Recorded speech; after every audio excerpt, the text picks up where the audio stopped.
Welcome to The Ride. Life, Work, and Wealth podcast with your host, Kris Dureau. Years ago, Kris was a paramedic and witnessed many people not getting another tomorrow, and it shaped who he is now as a financial strategist. Kris doesn't just help people plan for a secure tomorrow, he helps them plan for a better today.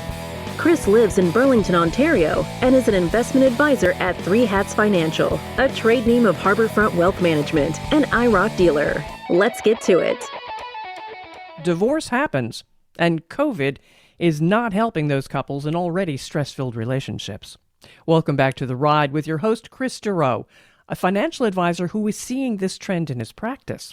I'm Patrice Sikora. So, Kris, what is going on, and what can an advisor do to help clients in this situation? Thanks, Patrice. Well, as you and I were just chatting before we started hitting the record button, is divorce, obviously, it's unpleasant. It's actually a topic that we have not discussed yet on our podcast, and that's just, it's not obviously the most pleasant.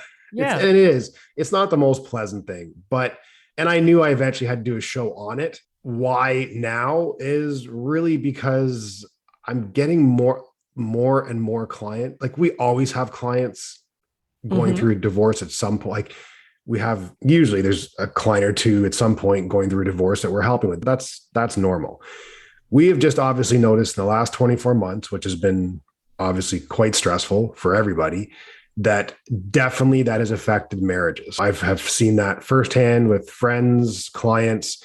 So that's why I'm like, hey, enough's enough. I got to get something out here just because the same questions are coming in.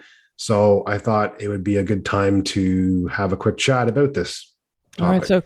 So what are those questions, and what can you as an advisor offer?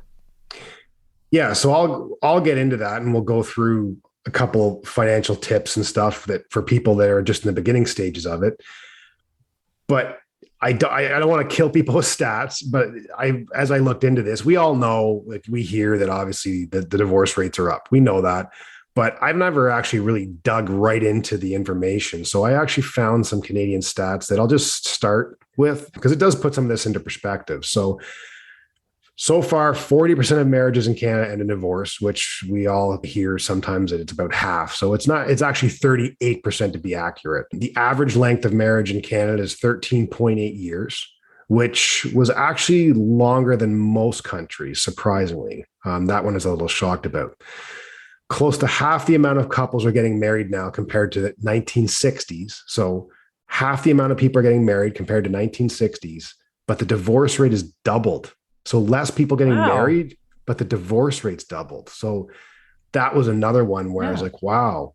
Now you have a lot of couples too that don't necessarily get married. So I don't know exactly the numbers there, but anyways, gives you a pretty good idea.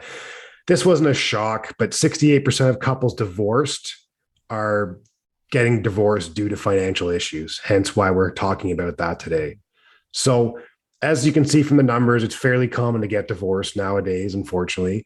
And even though it's fairly common, it can be a little tough for these individuals to find resources on money management and divorce. Hence why our clients, we've been getting quite a few questions on this. And this is why we just want to go through a couple, like I said, tips to help people go through what they could be looking at in regards to their finances. So I'll start with a couple tips here. First one is getting trusted legal advice. Most people know that. A lot of times we'll see people kind of shy away from that initially and try and figure it out among themselves. Usually starts well, and then usually does not. Yeah, I can see how it would deteriorate pretty quickly. Yeah. And then I'll tell clients, like, we've gone through this obviously a lot with clients. A lot of times the other individual will start getting advice from family and friends and feel like they're getting screwed over. And then you can see how that starts to snowball. So getting the trusted legal advice is the first step you want to take about even in regards to your finances with divorce. Mm-hmm. So a good lawyer is going to help you understand, obviously, your rights, obligations. They'll even advise on some of the money management in divorce as well with your advisor, of course. And yes, there's a cost, but the whole point of this is it will help you avoid making costly financial mistakes. And then, of course, it becomes even more important having a lawyer involved. Obviously, when there's other things such as children is pretty huge, the matrimonial home, property, different of incomes, all that stuff. Here's something that a lot of people going through a divorce don't know. So we have access to quite a few lawyers. We have clients that are lawyers, and I love to pick their brains. The advice I've been given from our clients that are lawyers is that when you are going through a divorce, that it is very important to get a specialist. So certified by the Law Society. You can actually just type in the Law Society of Ontario and actually look lawyers up. For divorce, you want to get a specialist. So basically, these certifications, they're not easy to come by, and not all lawyers have these. It's actually, when I was looking for this information for the show and speaking to other clients, there's not a ton of family law specialists. They are out there, but there's not a ton. I'm surprised. I'm surprised at that. Well, it's not an easy certification to get. Oh, okay. So any lawyer can practice family law or help with a divorce, but it doesn't necessarily mean they're a specialist in family law. Got it. Okay. And for people going through this, obviously you want a specialist. So you want a lawyer that specializes in the family law. And yes, it will most likely cost you more than a regular lawyer, but you're retaining a specialist. And because of that, in the long run, it's going to save you a lot of money and aggravation. So that was something important I definitely wanted to touch on, because a lot of people don't know that. Mm-hmm. And of course, also it helps is speaking to anyone that you know that's gone through divorce and seeing how their lawyer was also is another resource. So next thing is separating the finances. If you start to feel that the marriage is starting to end, you want to start figuring out and separating finances pretty quick, just to protect yourself. And also you want to be separating things because what people will tend to forget is you want to make sure that your individual credit score and financial situation is strong as a single person. Because for joint credit cards or mortgages and all of that, a lot of times you're applying as a couple. So now you want to be doing that as an individual. And it's a good idea, like with joint bank accounts, to still keep them open, especially if you're paying joint household bills. You don't want things to start going unpaid, because that will actually affect both your credit scores. Nah. So, go ahead. Here, Kris. Talking about the credit cards, the joint credit card, what do you do about that? Do you close those? Do you get off a joint card? I mean, what's the best thing to do there? Well, the best thing to do there is obviously get them paid off and close them. The only thing with that, though, is you lose the credit score history on that credit card when you do that. So it's not such a simple black and white answer. And for a lot of couples, when they're going through this, it's easy for me as a financial advisor to say, yeah, just pay it off. But a lot of couples, they can't pay it off right away. So, and if that's the only credit card they have, or say one of them has their own, but the other only has the joint, you can see where you start to run into issues with that. So ideally, the best is you have a joint credit card, but you've also had a single credit card throughout all this, and you've been building up credit score and all that with that as well. The best thing is to pay off the joint credit card and close it as soon as you can. But if you don't have an individual credit card, then you have to keep that open, because you need time to switch things over and still build credit on your own with your own individual credit card. Right. From the debt side of it, which we're talking about now at the credit cards, but you're also going to have lines of credits and mortgages. So it's also important to stay up to date on those payments once again, because if you start defaulting on these payments, or you guys are getting into arguments and one doesn't want to pay over the other and all that, which we've seen, it's unfortunately going to affect both your credit ratings. So you got to make sure that those are still being paid. At this time too, you don't want to be doing any large purchases or running up a line of credit saying, I'm going to show him or her, I'm going to go buy this, I'm going to go buy that, because that can start causing problems. Also, on the other end of that, though, is if the other party starts to do that, you want to make sure you're keeping track of all that. Right. So gathering all the financial documents and keeping them all organized, which you're going to hear me say quite a few times today, because it's very important. We get clients to start keeping binders on stuff and just organizing this, keeping tabs. on and track and dates on everything. So if extra debt or things have been added till after you guys have agreed or separation or any of that, it's just really important to keep track of it all. Next thing is tracking cash flow. So spending, saving, all those money matters. There are some, as we mentioned, the very big key stressors in all marriages. I mentioned at the beginning that 68% of the couples is divorced because of finances. So if that's one of the major issues on the divorce in the first place, it's not getting any easier when you're about to separate. No. And you're talking about those big binders. I can see that being a major part of this, tracking the cash flow. Yeah, no, for sure. And you want to make sure that you're going to be okay financially and tracking the money in and the money out. And so to start, in many of my previous episodes of podcasts, I've mentioned multiple times that on my website, top right corner, under the resource section, we have a cash flow sheet. Save that to your computer, print it off, whatever you want, and start tracking this right away to get an idea. Because you are going to be needing to work from this quite a bit in the next few months, next year or so, to figure out how much can you afford on your own. The mortgage payments, maybe you've only had one car or you need a different car because now the situation's changed. All those payments, you have to figure that out. And now for the first time in a long time, you're on your own. So you have to start figuring that out as an individual.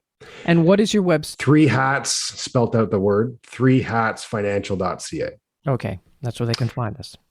Yeah. And what we see a lot in majority of couples, actually, whether they're stay married or divorced, doesn't matter, is a lot of times, and we obviously as a financial advisor, you can pick it out pretty quick. You usually see one spouse that's more involved in the finances than the other. And that's just a normal thing. Whereas a partnership, one person is using their strengths and one will do other things and one is usually in charge of the finances. Now there's some couples where it's even, but majority that we see, there's one that's more involved than the other at different levels. So then, yes. So now that individual that maybe hasn't been involved in the finances as much is now on their own.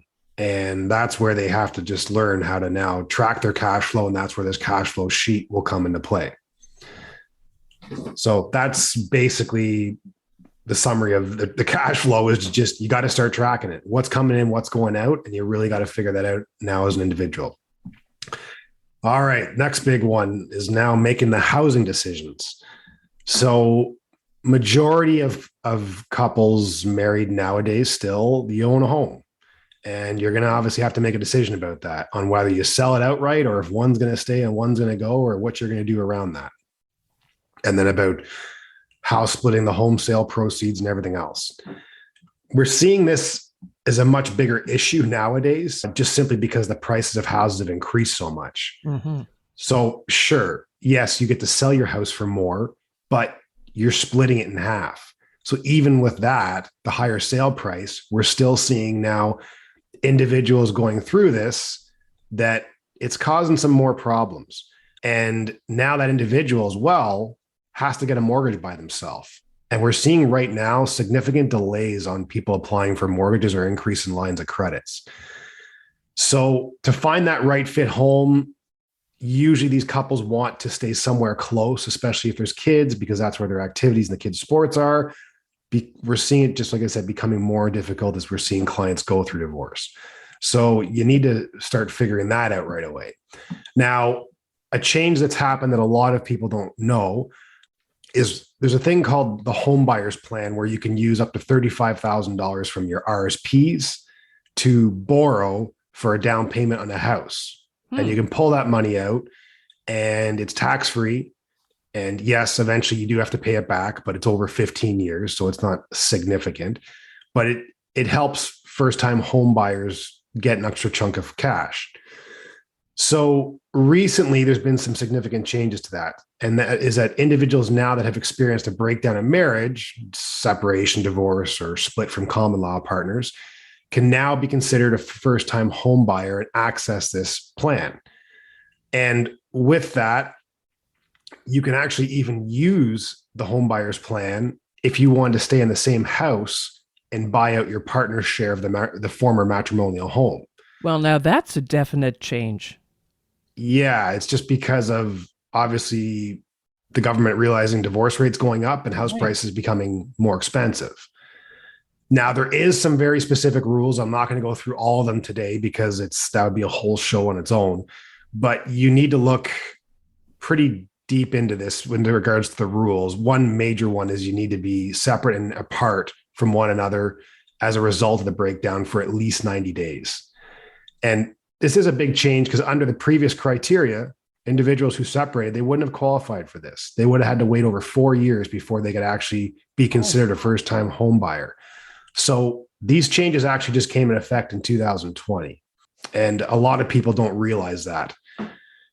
Another thing too is that a point I will make on this is that you can't leave your spouse, move in with the new boyfriend or girlfriend in their home, and now go and take the first time home buyers plan out. That doesn't count.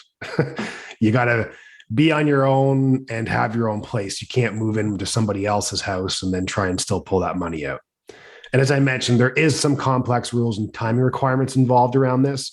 So it is important to make sure you're tracking dates with respect to the divorce or separation, as well as like the date of the transfer of the interest in the home, the matrimonial home, if applicable. And yeah, so that's definitely a new rule to help people going through divorce. Oh, also too, one last thing is just be prepared. There will be expenses as you do try to get one of you off the mortgage or the title of the house. There's going to be obviously legal fees and preparation of new mortgage documents and all that stuff. So just be aware of that. Now, do you have to refi completely to do that? To buy out your ex? Yeah, you have to go through. You have to go through a whole new mortgage because that mortgage was based on your two incomes and credit scores and everything else. So now you're doing it as a completely as an individual. So it's a whole new mortgage application, everything else. And the fees associated with it. To pull one off and everything else. Yeah. And then of course, obviously the mortgage brokers know this better than I do, but that is the case. Yeah. All right. What are we talking about next? The agreement itself? Yeah, basically the good old separation and divorce agreement that the lawyer is going to help you guys create. Not a ton to touch on this because obviously that's why you're paying the lawyer to do it. But I will tell you, we all know that lawyers, they are expensive, but you need them, and there's definitely value in having them. Mm-hmm. So because they charge hourly and that, you want to make sure that you are very organized once again with the binders and have everything organized, because the more details you can provide them and the easier it is for them to go through everything with you, the easier it is to write up the agreement. And that means less time on their end, which means less out of your pocket. So the more organized you can be in regards to collecting all of this and that, the better off you will be, because once again, it's going to save you money when it's going to save you some of the hours in getting this organized if you already have everything kind of clear and organized. Right. And just going to cut down the communication, the back and forth. Next one is, oh boy, do Beneficiaries. Wow, I could do a reality show on what we've seen over the last 15 plus years in some of this. So updating your insurance and financial beneficiaries, it can be overlooked a lot of times because there obviously is a whole bunch of other things going on. However, what we've had people the opposite, that every time they have a fight with their significant other, they want to change. They're not divorced or separating, but they have an argument. They want to change their beneficiaries. So you don't need to do it that much, but definitely when you're separating and everything else, you absolutely want to look at this. We've all heard the stories of individuals passing away and the ex getting entitlement to something they should not have due to the will or beneficiaries just simply not being changed. So we obviously don't want that happening. You're going to have to contact your lawyer, who you're going to be speaking with anyways, and get them to change your will. For the life insurance and everything else, you're going to have to contact the insurance companies. Sometimes through these agreements, though, we do have to put life insurance in place for one of the individuals or both, because they need to have life insurance as part of the agreement because of child support or anything else like that. So that's actually relatively common. We do see that. tax-free savings accounts, pension, RSPs, LIRAs, all that stuff. You got to change the beneficiaries on that. In our annual meetings, I'm always confirming the beneficiaries, just because over the years we've had some interesting cases where someone would pass away, and like some clients aren't as engaged as others. So some you don't talk to for a while and all of that, and then all of a sudden you hear that they pass away, and then the beneficiaries have been checked. It's just, you wouldn't think it's necessarily who it should be. If and those are always, it's obviously confidential.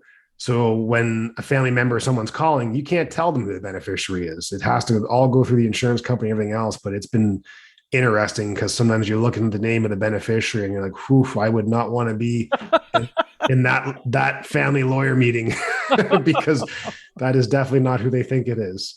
But everyone has the right to leave what they want with whoever they want to a certain degree. Obviously, there's spouses and stuff with registered assets. It has to go to them. But yeah, so it's just been very interesting over the years. So I'm going to just definitely touch on that to make sure that stuff's updated.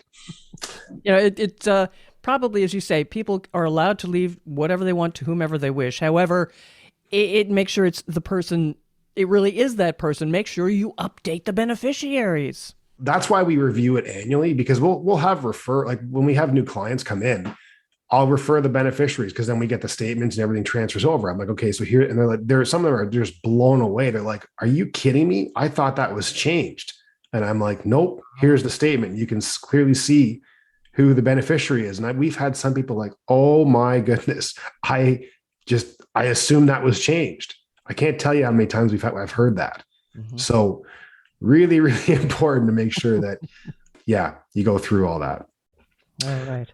That's pretty much really it. One thing I do want to add is financial advisors are big resources here. Now, for us, this is a big part of, this is actually not divorce, but being a resource for our clients through all of this. It's a huge transition. We have a few clients going through it literally right now. And I just tell them that when you're going through a transition, you're going to be in touch a lot more with your advisor or us, because any transition, and I've had other podcasts where I mentioned you're going to go through quite a few in your lifetime. Divorce is definitely a big one. You're going to be using these resources more than you need to, more than you usually do. Mm-hmm. So you want to be contacting them. I tell my clients when they're going to start in the initial, because we're usually one of the first to find out, literally, like even before the family or anything else. And I tell them, call me, text me. I don't care if it's an evening or a weekend.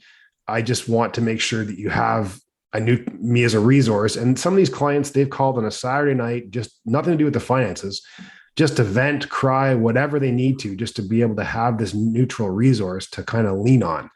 And I personally, I feel is one of the best parts of my job, because like the friends are going to most likely slam and say not very nice things about the ex, probably the family sometimes as well. So it's just very nice. I like being that neutral resource, just being there for them to lean on when they need. So use your resources for that when you're going through this transition, because like I said, it's a huge one and you want to make sure that you have someone to vent or speak to.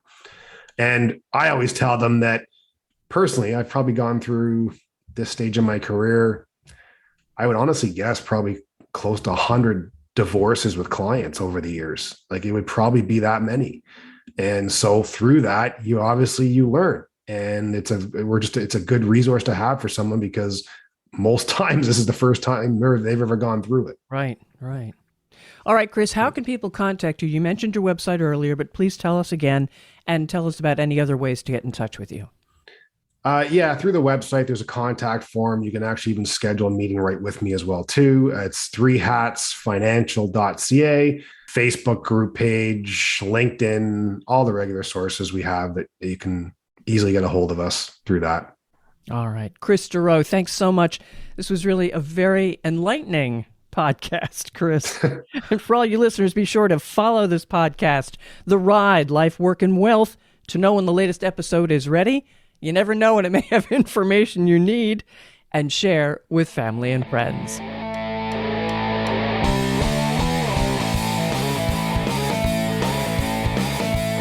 Thank you for listening to The Ride, Life, Work, and Wealth podcast. Click the subscribe button below to be notified when new episodes become available. All comments are of a general nature and should not be relied upon as individual advice.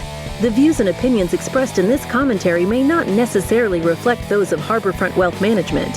While every attempt is made to ensure accuracy, facts and figures are not guaranteed. The content is not intended to be a substitute for professional investing or tax advice. Please seek advice from your accountant regarding anything raised in the content of the podcast regarding your individual tax situation. Always seek the advice of your financial advisor or other qualified financial service provider with any questions you may have regarding your investment planning.